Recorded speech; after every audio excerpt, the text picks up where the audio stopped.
Ahí. Ah, ok, great. Mira, ven, ven. Vic Celeste. Hello, nice to meet you. Ven, es un amigo de mucho tiempo y cumple el mismo día que yo. ¿En serio? Yeah. That's Celeste. Hello. Hello, I'm Brett. Nice to meet you. Yeah, How that's Brett. old are you now? I'm 10. 10. What's it like being 10? She's 10. Yeah. Hey, what's it like being 10? Weird. ¿Cómo subí al volumen? Sí. Yeah, it was good. So you guys Good. are, yay. Yay. Yay. Yay. You have pretty nice weather there today. The weather is great. It's nice. It's cold, but it's okay. Check it out. It's hot cold. How cold is it? I mean, it can't be colder than Oregon. That looks really No. nice. No, just a little cold. Oh, beautiful backyard! My God, it's paradise. You're up on the incline. Yeah. You're on the edge of a rock mountain. And yeah, we are. Wow, like, that's amazing. Where are you exactly? In Tepos, in Morelos, Mexico, Morelos. Is that like deep Mexico or like? It's an hour away from Mexico City. Oh wow, looks gorgeous. Yeah. You guys got a beautiful day. Yeah, we have a beautiful day. Yeah, we have a beautiful day, and it's been so chill because family came and Christmas and food and gifts, and I'm so glad that we had family and it's done. How's the quarantine going? The quarantine, I did something, sorry, I pressed it. Tele helps. Help. It's her iPad. Oh. Yeah, I don't have it. We're using Celeste's iPad. Oh, well, thanks, Celeste. Because she's been having school in Zoom for the quarantine. Oh, so she's all about Zoom. She knows Zoom. Yeah.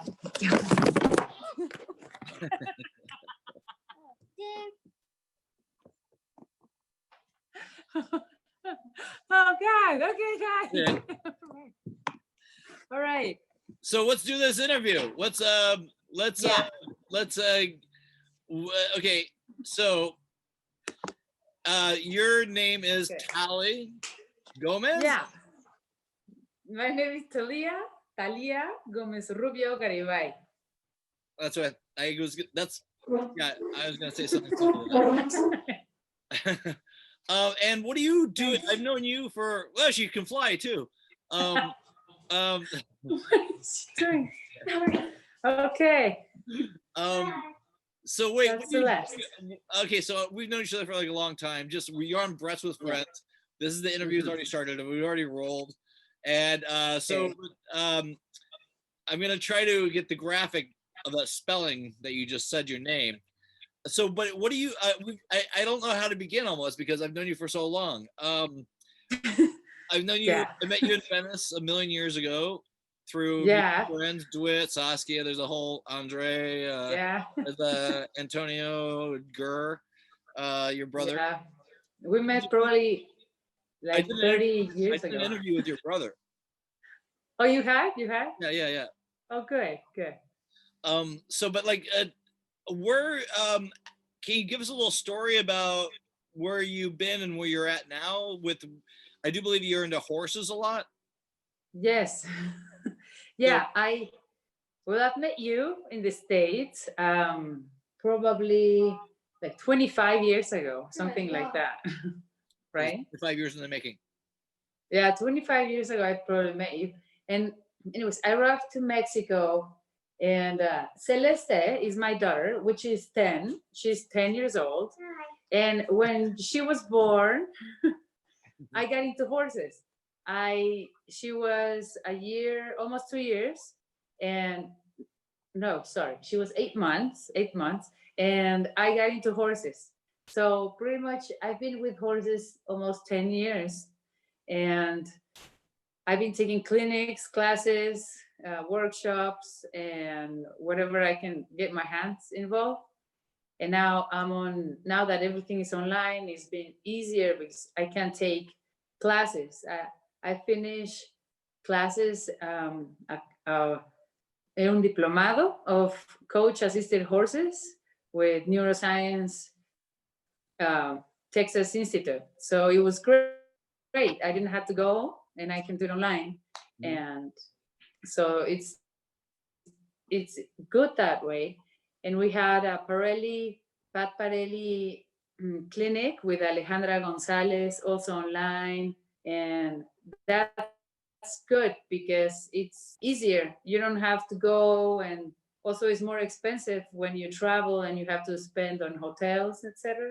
And that way, the pandemic is helped me to focus on that, to get involved in other clinics around the world, and to have people from all over the world. So that's been very exciting on that.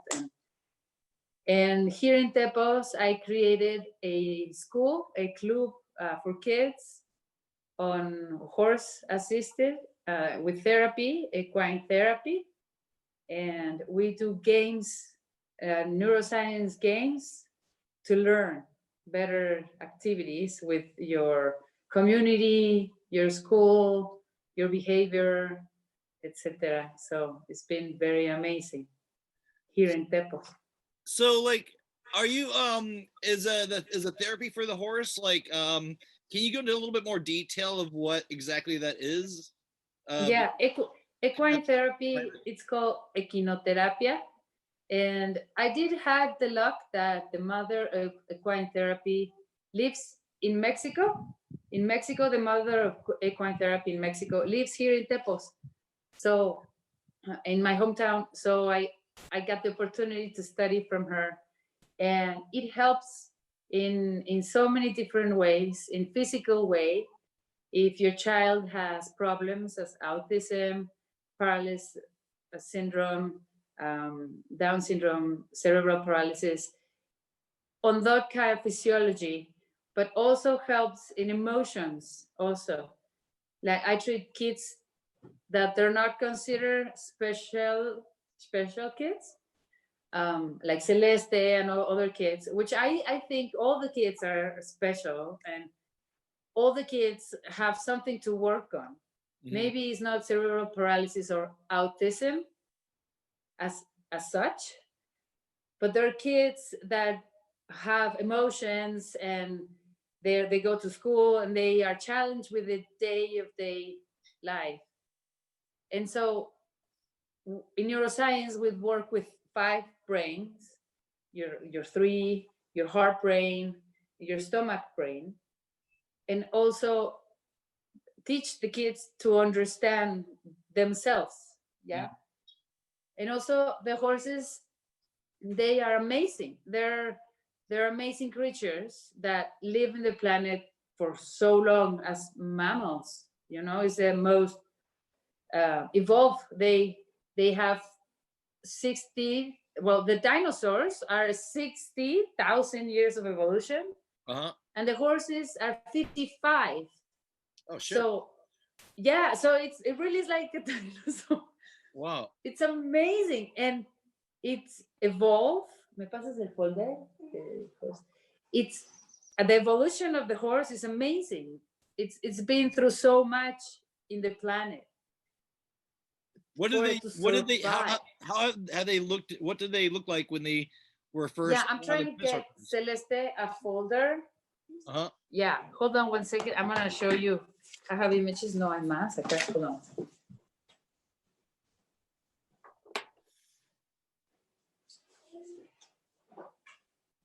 You see, this is, yeah, the horses. All of this knowledge I've been gathering through all the clinics that I've been going through, and they are really los dueños del tiempo, you know, the owners of time, because they've been through everything. They've been through everything. So this is a little chart. Oh, okay. This is the first horse. And as you can tell, it had hands. Yeah. Their hands of the horse started like, 1 second. Like it had hands. Okay, yeah. They So evolved. this is evolution. Yeah, this is the first horse, a tiny one that looked like a dog, and it started growing. I have it's called Yosopus. I have this image right here, and it was the size of a dog with a paws like dog. Wow. And it had to survive because there were huge animals, huge dinosaurs going through this to kill it, to eat it. So it had to survive. Nice. And you see the hands, the little hands? Little grips, yeah. And so it lost his hands. His hands started pulling them up. And so he started losing his hands. And now he walks his fingers and then walks with like this. And even though the horse started losing, and you see a little callito here in horses, that's a finger in evolution lost. Wow. Yeah, and there are all these crazy theories about like this. You see Yosopus, dinosaur. Yeah. Yosopus, 60, okay, the million years, and then it's only 5,000 years apart of the dinosaur, which is the amount of time we are in the planet. Yeah, it's a trip, man. Like whales used to walk on land. This is a trip because Yosopus was from America, was from here, but it got extinct. And if you look at the evolution, the land got broken up, so there's a lot of water that came in. And so the horse had to evolve. And so there is this theory, yeah? It's teoria. So of maybe the horses are tough, etc. I don't know. But yeah, because when you look inside the skeletons of whales, they have skeletal in their fins. It's really, this is all evolution, and this is the monkey. Like, yeah. First, I think they were discovering that we actually came less from a monkey than we actually came from like a shrew-like creature that evolved, like a shrew, like a little, like a weird little shrew creature that kind of escaped the dinosaurs and stuff like that. And you know what's interesting about this showing me the knuckles of the horse or the fingers is that's sort of what the this is a really bad one, but it had 5. What the ostrich is going through as well, because they say like eventually the ostrich will have hooves instead of the giant kind of raptor hands they have because they're used to running so hardcore. Yeah, and the horses are made for running because they had to escape dinosaurs and huge animals that were after them. They're not made for jumping. We make them jump, but they're anatomically this way of stretching is not normal. And plus, horses can't see really well. They can't see where they're going to land. So that's when their jump is a completely faith of the rider, you know?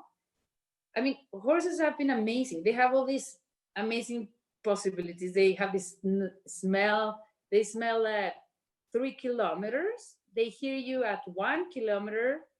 They synchronize their heart to your heartbeat. So in therapy, people come with their heart like this, with anxiety or depression, or even drug addicts that come, you know, and the horse's energy field is 8 times their size. So I'm talking about if my energy field is just almost this size when I extend my hands, the horse is 8 times. So it's a radio of energy when you enter that your heart goes like this and the horse's heart goes like that. So it starts to synchronize your heartbeat to the horse's heartbeat. That's really amazing. You know, no one does that. Yeah. So it really becomes the mirror of the man, of like an avatar, like un avatar, de veras. Yeah, exactly. Because you synchronize with the horse's heart. So it breaks through all the blockages that you have also in your mind. And so you open up. And in so many different cultures, in the Indian culture, the horse represents the spirit. And I know why. I'm like, oh, claro. In Indian, in the Vedics, you are riding una carreta with 4 horses that represent the 4 elements.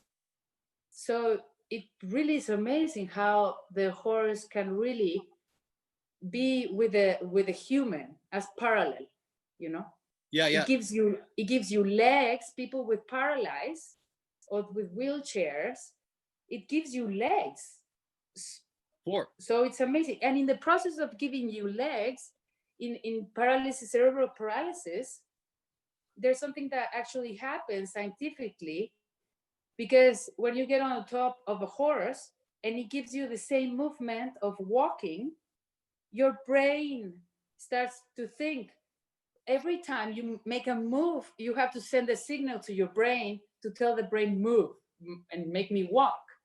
But when you're on a horse, it's sending the signals by itself, and the brain goes, wait a minute, I'm not doing the job. Mm-hmm. So the dendrites, las dendritas, the dendrites inside your brain, they start, boom, and they turn off. Yeah, they turn on, sorry. Boom, se encienden. And so that creates more brain capacity. So yeah, people that ride, they're smart. They can develop language. You know, they can develop other qualities because their dendrites are turning on. Yeah, yeah. And it creates more net. Yeah. Yeah, in the bubble of the horse's sphere as well. Yeah, so you are in all these different things that are being proven on this lifetime. I mean, if the mother of equine therapy was my teacher, we really don't know anything. Yeah. You know, there is an amazing ethologist called Lucy Rees. Lucy Rees. Okay. And she's the master. She's the mother of ethology. She's a genius. And I got to I got the chance to go take a clinic with her. She's still alive, and it's amazing. So if these people are really ahead of me in a older generation, we really don't know anything about these amazing animals that can do so much to our life and can really change. They change your life. They change your life. And it's amazing. You can see it on people. I had a boy that didn't talk, and when he ride, this is true story. And then he got out of we finished the half an hour session, and these people came from New York, and then the boy started telling Mama, I got my voice back. And then Mama started bursting into tears. And then I looked at the Mama, like, what happened? And then she said he lost the voice 6 months ago. And the horse energy and everything that's doing to your brain, to your heart, the involuntary movement that the horse is giving you, it's making you go. Yeah. It's like sparking. It's like channeling that energy to a language that they can maybe communicate with, and then maybe that's the barrier that's broke. And it is amazing. There is something that happens in language. The brain, all what it's doing, it wants to understand language. And this is what my teacher tell me, Miriam De Monte, for Neuroscience Institute of Texas. And she gives classes, and she's a mentor. And she told me that the brain, all what it wants to do is learn language. And language is everything. This is language. The computer is language. Paper is language. So the language is divided into 97% of your body language, and only 3% verbal. Oh, wow. Yeah. And so yeah, it's a big deal. So and we insist in the 3%. So there's so many arguments, there's so many people getting in fights, breakups. I don't understand what you say. Explain yourself. And you're like, my 3% sucks. Yeah. But my 97% is telling you something. Body language is key. What you're saying when you're not talking to people, like sometimes you'll be in a conversation, or I have, where you are talking to somebody, but there's like another spoken word being telekinetic or whatever that's being spoken at the same time.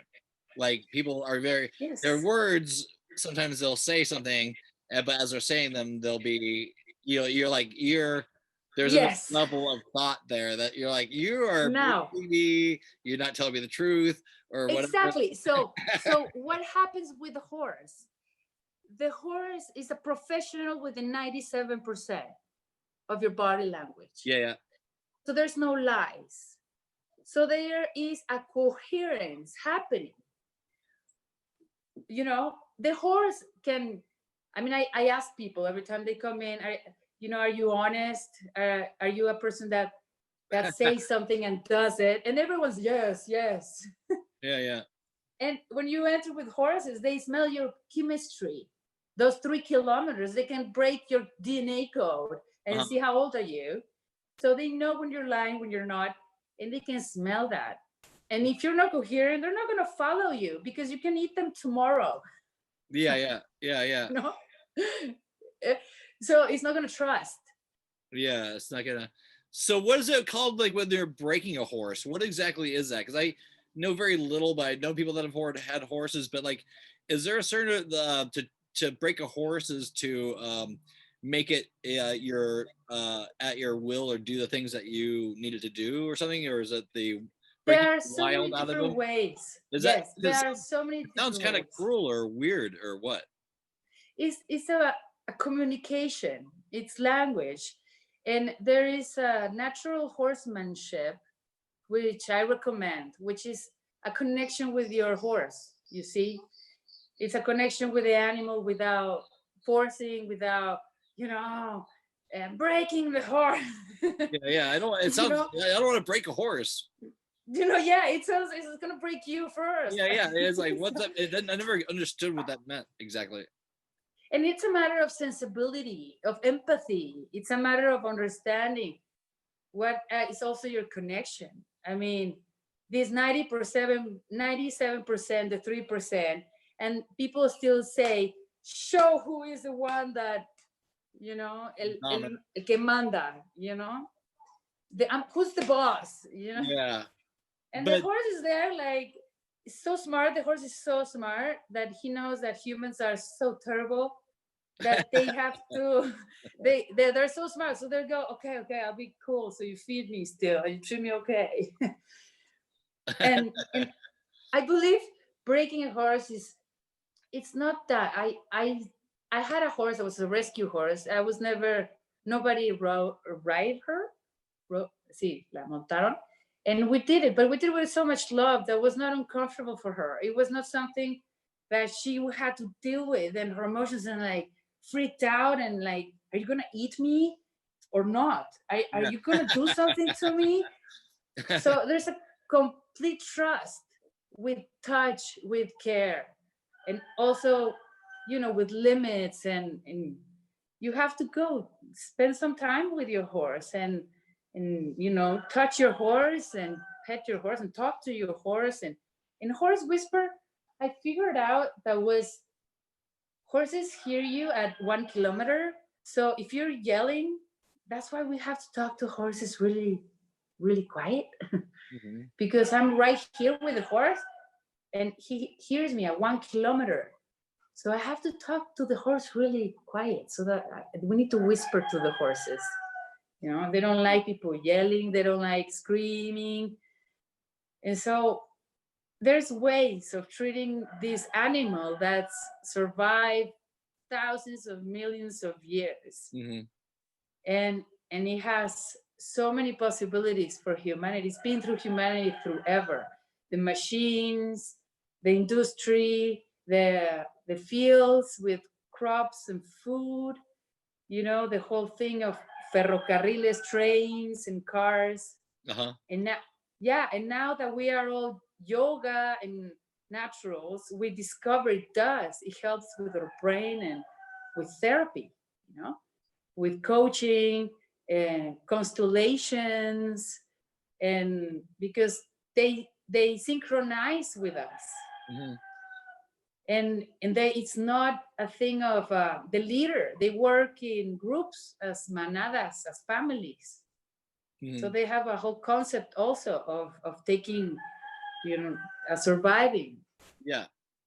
Yeah, they're really surviving with amazing. humans as well. Like they've been able to kind of, well, they're part of our own evolution in a way, really, isn't it? Like Yeah. they as much as the dog is for sure, if not more. But like the wolf pack and like how that all started. Like it's like yeah, it's like we without the horse it'd probably be a completely different world. You know, it's really amazing because here in Latin America and Mexico, I do have to say they treat horses terrible. And in Mexico, they treat horses terrible. I don't know if in India, but maybe. And in these countries, they do. They treat horses terrible. Sometimes what I do with my horses, the ranch people are like, what are you know, like, how do you dare ride it without a saddle? Or, you know, Yeah. it's really amazing how the way they treat the animals improves with your relationship with the animal. You can show your horse how to walk this way or turn, but you have to take some time with your horse. Mm-hmm. And it will take time off when you want to show somebody, look what my horse can do. Mm-hmm. It will do it. So I would like people to treat their horses better, to just talk to them, pet them, and just to consider that, well, with all animals now, you know, that this is all happening, you know, with all animals. And just to think that horses are really the mirror of humanity. They're really, son el espejo del hombre, the mirror of man. They, yeah, side by side on top. Like it's there's like are people still eating horses in the world? Yes, here in Mexico they do. And yeah, and they actually say it's a great meat. And they raise them like cattle or something, or they don't ride them and just like let them go feral, or do they feed them? Or I mean, that's legal, right? There or no? You know, I don't know if it's legal, but I know they don't have them like cows. What I know is that horses that sometimes die, they send them to little pueblos, and they make them cecina, and they have meals out of it. I mean, it's amazing. Yeah, I never tried it. People say it's really good and yummy. I never tried the horse meat, but in a way, I don't eat meat. But in a way, I do think no. In the U.S., you know what I was thinking? In the U.S., there was the government actually. I think they were giving away horses because I don't know if it was Texas or Montana. There's so many horses also. There become so many. They're Mustangs. Yeah. And they're giving away for free also. Really? So yeah, I have to look Not on that news. Some friends sent me. Not for me, though. But they're not for me. Okay. I suppose if it was, I don't think it's legal. I have to check into that. I don't think horse meat is legal in the U.S. I don't. No? No, I don't think so. No, then it's not legal here. I mean, there's so many things that are not legal in Mexico that happen. But yeah, it's crazy. I mean, I remember when there was a guy in my hometown here selling horse meat in the plaza. And someone did tell me, there's a guy in a cooler selling. And I went like, what? And I think I did tell them, like, go, don't sell me here. Don't sell me here. And yeah, and sometimes I don't like the way they treat the horses in cabalgatas. I stop going sometimes because people don't treat them. They treat them like, yeah, look how they dance, and sometimes I see them really like there's a whole, it's still like oh gosh, I just thought about bullfighting. Are people still almost bullfighting in Mexico? So I haven't seen bullfights, but they treat terrible, and they do toros. Terrible. Yeah, they do toros in towns, and they make people still go out and see them. No, I don't go and see them. No, but like other people go out and see them. Yeah. Is it still popular? It's pretty popular still.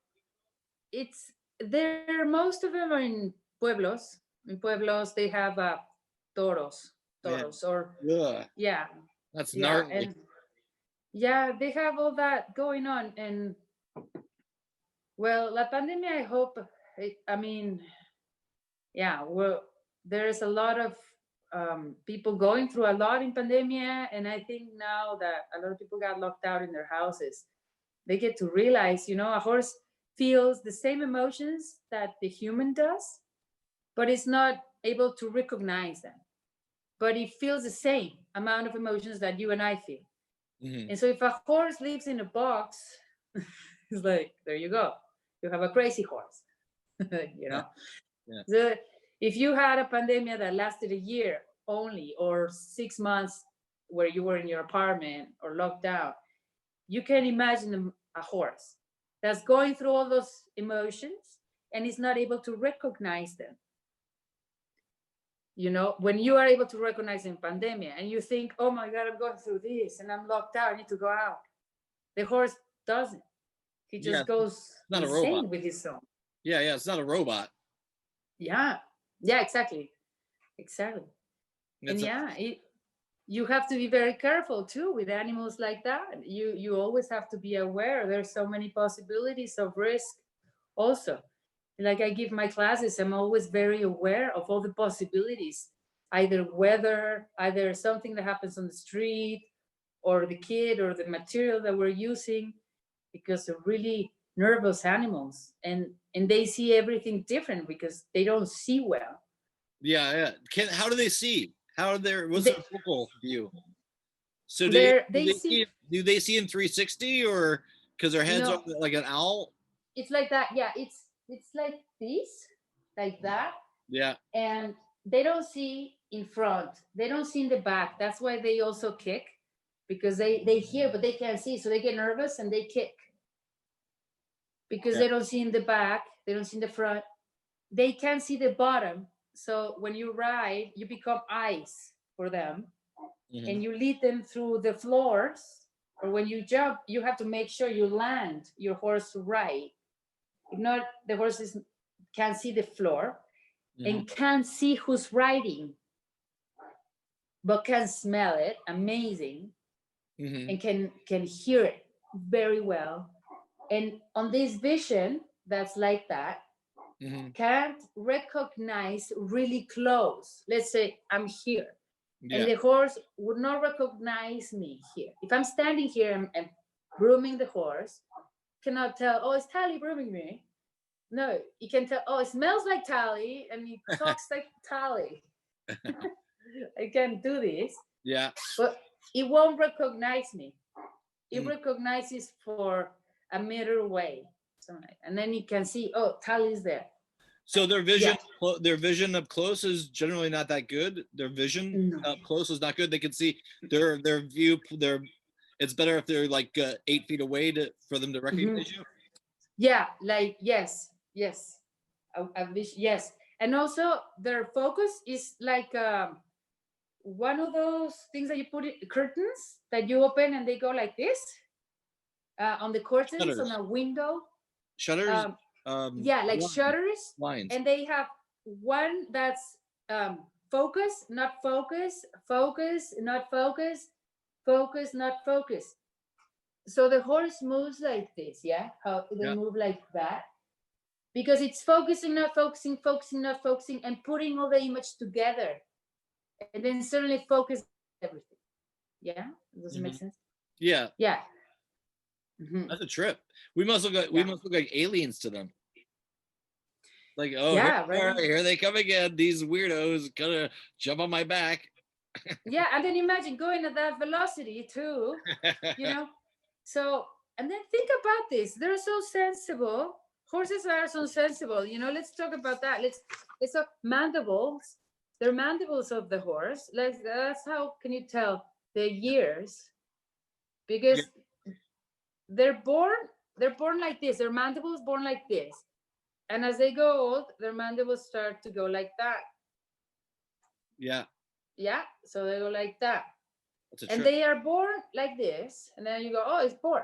And then mandibles go like that. And then you go, oh, he's 25 years old.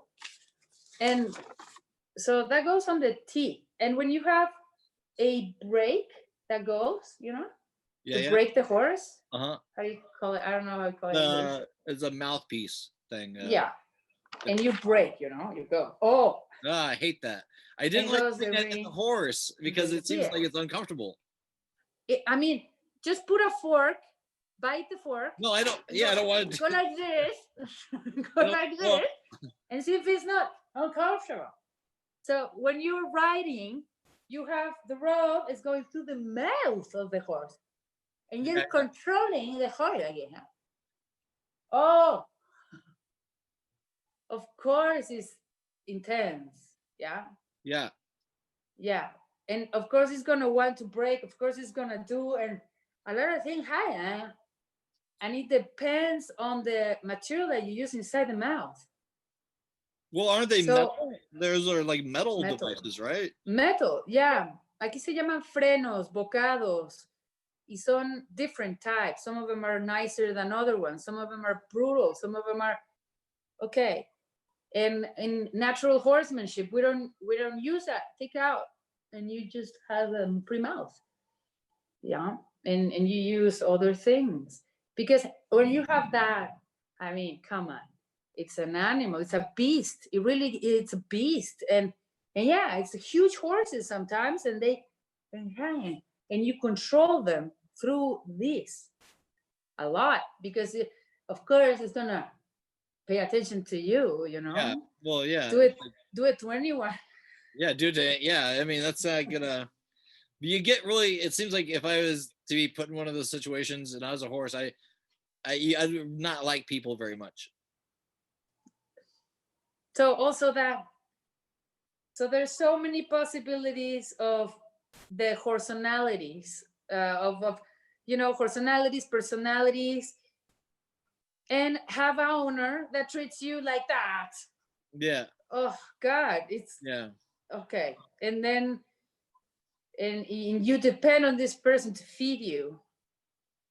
And also when he gets mad, he can just kick you, and then but the horse tells you everything. I mean, every time a horse bites, it bites somebody, it told the person, I'm gonna bite you. I'm gonna bite you. It puts his ears down, or maybe the tail go, or this 97% that we have to master as humans, you know. These are animals. That's the language of animals, the 97%. Do horses get mad at each other? Yeah, they do. Like us. Yeah, get away. I don't want to talk to you. Go. And you know, they don't forget. If you do something bad to a horse, he won't forget. Horses have good and bad memories. Mm-hmm. So you implant good or bad memories. So if you did something to the horse and you run, and 5 years later you encounter this horse again, he remembers. You brat. Yeah. You make this. Okay, you did this to me. Yeah. Yeah. Asshole, man. Get the. Yeah, and they do. They feel resentment. They feel these feelings. Do you feel like because like if you sit in a field of like cows and stuff like that, do you think they are the same sort of mind emotional creature as a horse, or is it I mean, yes, I do. I mean, I seriously do. I feel like cows, rumiantes, that are these mandibles, and yeah, I do. I feel like animals, all of them. I do. I mean, I do want when people, what, you don't talk to animals? Because I was shooting when I was traveling and shooting stuff across the summer. We went to we stopped on the side of the road because there was all these cows, and so we crossed the road. It was a weird place in the middle of nowhere, and all these cows are out in the field. And so I set the camera, and maybe I could choose that shot right now. I'll use it for this scene. But like all the cows were so gentle and like curious about who's stopping in a weird way. There's like this group of 4 or 5 cows that kind of sat and focused on me. And one of them, they're like I got that sense, like, are you here to say hi? Are you here to kill me? You know, or like, you know, or like they're some thinking was going on there. They're not complete, like, you know, they're not rocks. You know, there's emotionality to them, and I it's hard for me to, you know, I need to go vegetarian again. I hate eating animals. I've had my fill of meat. Maybe you go through cycles, but we're made to eat meat too. But like they seem so gentle and they're beautiful creatures. Yeah, I just think they do. They go through the process. These are intelligences, you know, different intelligences in different animals. I mean, it's all these intelligences, intelligencias inside, and the process of that being, what's it going through. Yeah, I do believe in that. And I think, yeah, there are some animals, for example, cats. No, cats, no one eats cats. It's like you eat all the animals, but no one eats cats. Or maybe in China, they eat everything, you know.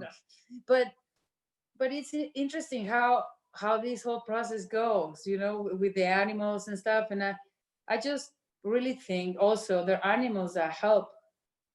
And like the horses are the owners of time, and I think the process been so much that we probably with this pandemic we might die. But I haven't heard of a horse with COVID. I haven't. Yeah. And then I think, you know, there you go again. It might wipe out humanity again, and horses will still die. You know. Yeah. Now Yeah. the process, the thing with horses now are like, let me out of this box before Before the shit hits the fan. before she's back. Yeah. Well, they'll Yeah. like yeah, I mean there's that's we're living in so many interesting diverse creatures on the planet that have like always like have evolved with humans side by side. It's a trip. Like Side by side. like And yeah. changing the reality of the human and the reality of the horse or the cow or whatever the cow, you know, the dodo birds. Remember the dodo birds were wiped out really quick because they didn't have any enemies at all. Do you know the story about the dodo? My God, no. There was this dodo bird that was on an island and it had no enemies. Nobody is fucking with it. No one's killing it. There are these birds that look like chickens with like some big bills, and they're like, you know, prehistoric looking in a way. But then these people came onto the island, and they're starving, and so they just wiped out this community of dodo birds that only exist in one spot in the planet. Oh my God. Oh my The God. dodo birds were like, "What? You know, what's up?" They just walk up and eat them. Like, you know, they like had no enemies on the. You know, it was like paradise, dodo paradise. But, Well, yeah, that's the thing. It's the depredadores and herb, you know, depredadores are not. So, yeah, son, ¿cómo se llaman? Presas y caza. Well, presa y caza when you're a lion and the other one is a sheep, you know. And what do you call that in English? Presa, caza, predators, yeah, predators, yeah, and the ones who they eat. yeah. Well, everything's Prey. always ¿Cómo se lee? Prayers. Praise. prey. The prey. Praise. Yeah. The prey. That's it. Rather than praise, you know. And yes, we are. I mean, humans are. And for example, horses are not. And maybe, I mean, humans are just crazy. They just eat everything. They just destroy everything. I seriously, I get along much more with horses and animals, a lot more sometimes with humans. They are not my family, but I do. I get along very well with animals. Yeah. Yeah, animals are key. If you start losing the connection between, you know, like look at your backyard for God's sakes. I mean, if you're totally you're connected with nature and you feel it, and it puts you, it makes you inside the 97% of language that is not the verbal, you know. The verbal was invented, I don't know, just in our period of time. I mean, language was invented yesterday. Almost. Sound, you know. And so the 97%, which is all this cavernical whatever language, it's really also observe. I invite people with you and this podcast to also observe your people, the body language, their expressions, what they say without saying, you know. And it's never lies. It never lies. I mean, body language it goes naturally. I mean, there's this girl, we took a little workshop, and she's in the FBI. Her name is Sarah, and she's the one who sits there with the person who are interrogating and see if it tells lies or not. mm-hmm. And she just sits there and watches the person and observes the micro movement on the faces, if this person lies or not, if he was a killer or not. So if you start observing your family, yourself, what are the language that you want to? Sometimes you're like, what's happening? I'm saying yes, but your whole body's saying no. So Yeah. yeah, so then you blame the universe and you blame something extra. So it's watch on that 97%. It's amazing. It can change your life. Start observing. I was at a nightclub in LA once, and there's this really hot chick there, and like there, every guy was hitting on her left and right, like boom, boom, like she's like a ninja, right? She was like a ninja in this. I was watching her from afar because she was hot. She's the hottest chick in the place, and and every guy, hey, let me buy you a drink, blah blah, every line, and then and they all left, and there was a moment there, and she goes up and talks to this guy, and she had him like that. Girls are, it's almost like, I don't know, I guess the point is sometimes there's a language that's being spoken verbally, but there's a whole body language thing, but she could pick any guy in the place, right?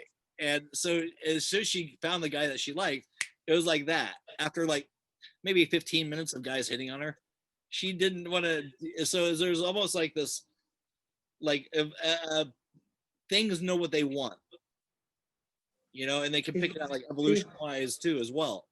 Yeah. Like I'm kind of rambling, I get stoned, but it's just interesting to see the parallel universes that all manifested into this sort of material reality, and how like natural selection, how things cohabitate, how things don't cohabitate, what something wants, what it doesn't want, how it makes decisions, and a lot of that is that 97% that we don't have. We're just doing that 3% thing and trying to figure it out, I guess, maybe in a way. It's all here. It's all here in the planet. It's all here. So it's a matter of rediscovering, new possibilities. Yeah. Do you believe rocks have memory?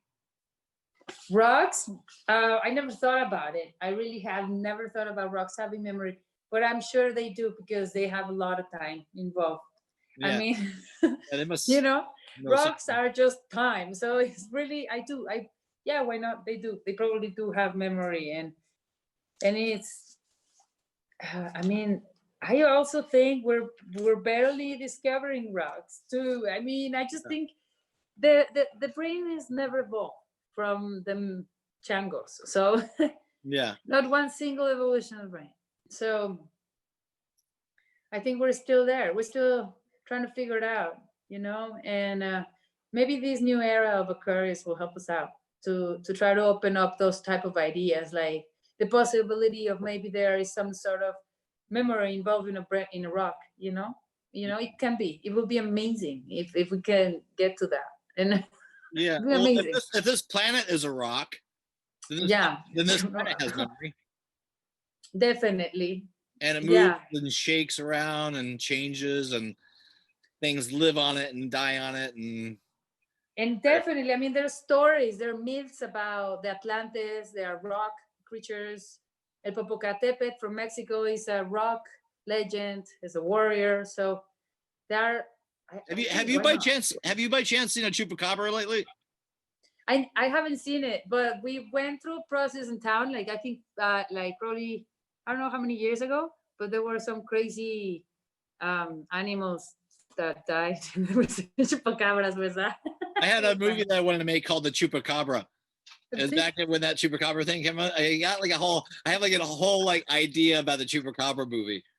If anybody, if there's any podcasters out there, people with money that want to see a Chupacabra movie, I got just the thing. It's got a very big finale too. It's very good. That'd be great. Great. So we're gonna kind of wind it up here. But how can people get a hold? What do you want? First of all, real quick, it's a two-part thing. Can you tell people what you're doing now, and tell people how they can get a hold of you or learn more about what you do? Yes, sure. I can send. I have Instagram. Yeah, I don't have a page or anything yet. I have an Instagram and Facebook. What are your Facebook and Instagrams?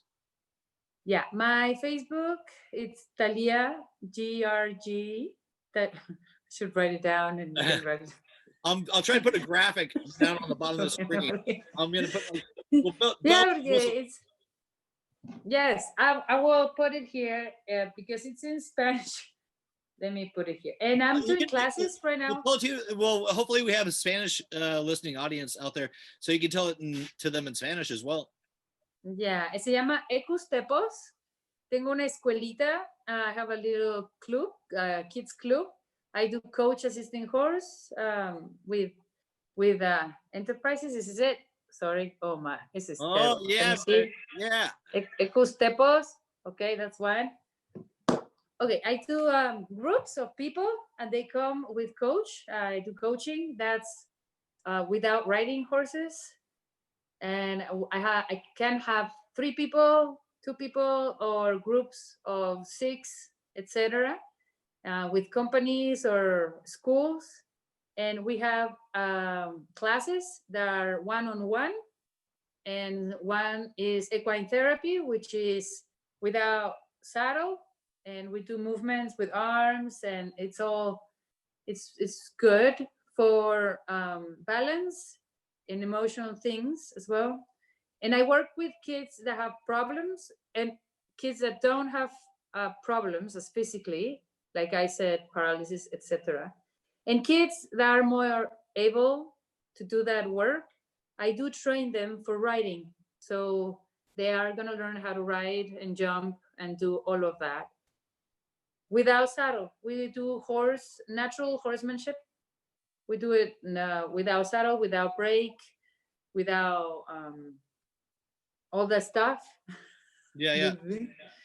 And and they're learning, for example, to stand on the horse and ride, standing up on the horse, to ride backwards, to break their fears also, to connect, to be able to enjoy the ride, not such as a sport that is riding.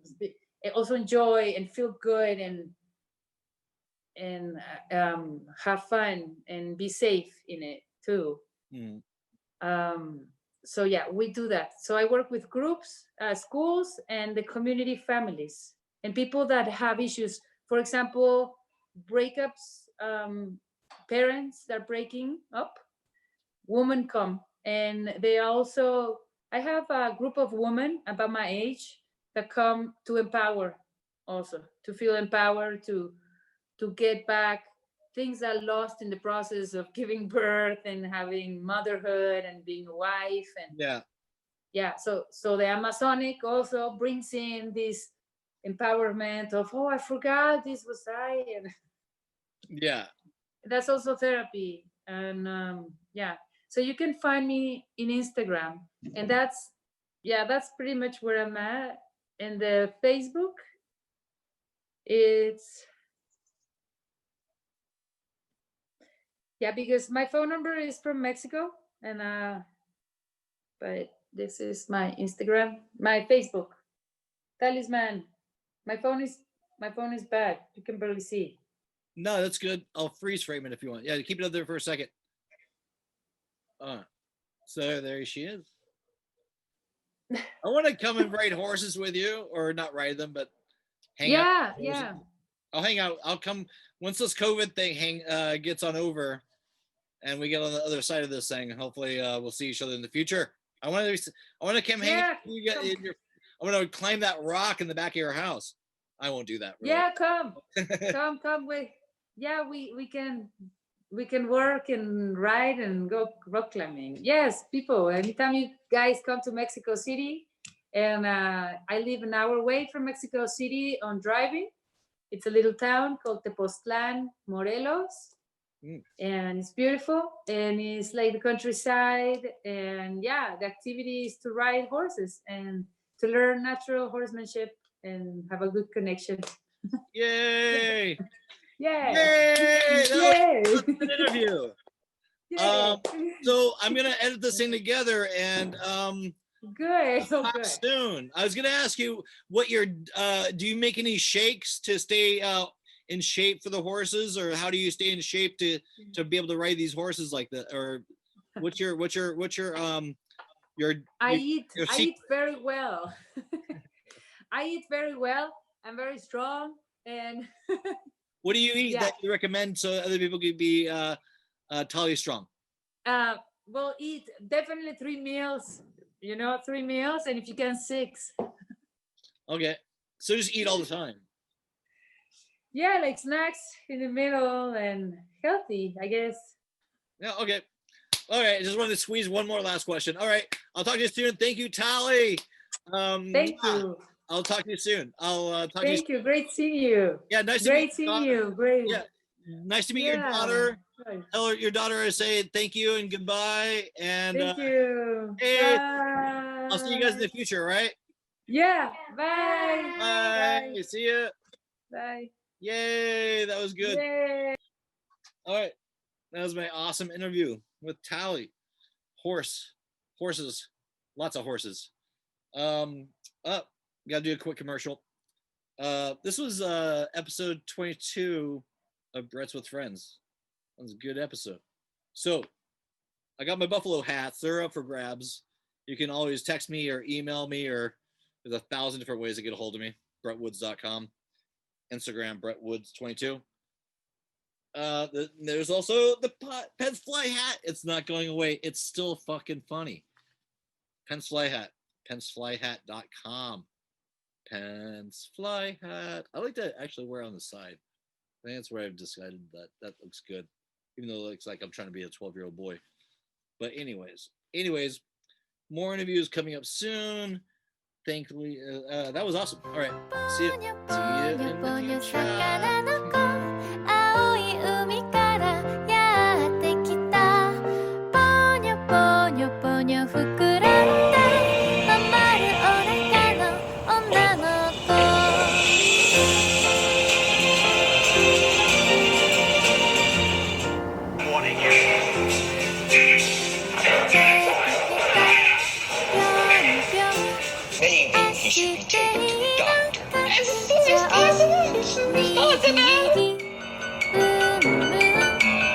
お手手はいいなつないじゃおうあの子と跳ねると心も躍るよパクパクチュギュパクパクチュギュ